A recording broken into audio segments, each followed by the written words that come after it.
بسم اللہ الرحمن الرحیم۔ السلام علیکم ناظرین۔ برصغیر میں زندگی کی گاڑی کو آگے بڑھانے کے لیے 3 طرح کے کیلنڈر دیکھے جاتے ہیں، جن میں عیسوی کیلنڈر، اسلامی کیلنڈر اور بکرمی یا دیسی کیلنڈر۔ عیسوی کیلنڈر کے حساب سے 1 نومبر 2025 دن ہفتے کا پاکستان، بھارت، بنگلہ دیش اور دیگر ممالک میں ہجری یا قمری کیلنڈر کے حساب سے 29 جمادی الاول 1447 ہجری دن ہفتے کا، سعودی عرب اور دیگر خلیجی ممالک میں ہجری یا قمری کیلنڈر کے حساب سے 10 جمادی الاول 1447 ہجری دن ہفتے کا، پنجابی یا بکرمی کیلنڈر کے حساب سے 18 کاتک 2082 دن ہفتے کا۔ اب چلتے ہیں طلوع آفتاب کی طرف۔ اسلام آباد اور اس کے مضافات میں 6:27، نئی دلی اور اس کے مضافات میں 6:33، ڈھاکہ اور اس کے مضافات میں 6:04۔ اور آج کی بات، سیانے کہتے ہیں اپنوں کے ساتھ وقت کا پتہ نہیں چلتا، لیکن وقت کے ساتھ اپنوں کا پتہ چل جاتا ہے۔ ماضی کے دریچوں سے چند واقعات جو پاکستان اور مسلمانوں سے متعلق ہیں۔ 1 نومبر 1922 سلطنت عثمانیہ کا خاتمہ ہوا۔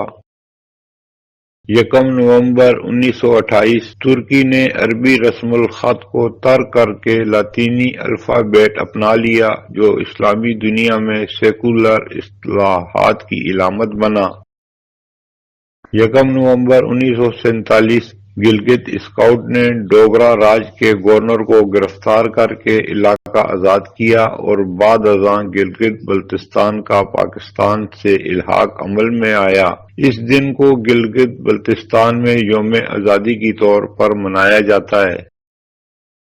1 نومبر 1956 پاکستان کے وزیراعظم حسین شہید سہروردی نے سوئس بحران کے تناظر میں مصر سے غیر ملکی افواج کے انخلاء کا مطالبہ کیا۔ 1 نومبر 1956 مدھیہ پردیش کو زبان کی بنیاد پر ملک کی سب سے بڑی ریاست قرار دیا گیا۔ 1 نومبر 1958 ہندوستان کا انتظام ایسٹ انڈیا کمپنی سے برطانوی شاہی خاندان کے ہاتھوں میں آیا اور گورنر جنرل کی جگہ وائسرائے مقرر کیے جانے لگے۔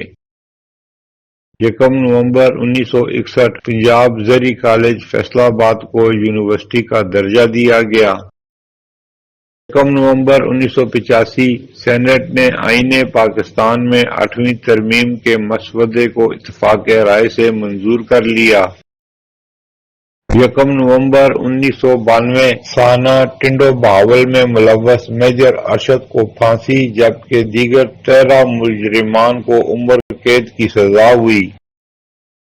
پھر ملیں گے اگلی ویڈیو میں، جب تک دیجیے مجھے اجازت، اللہ حافظ۔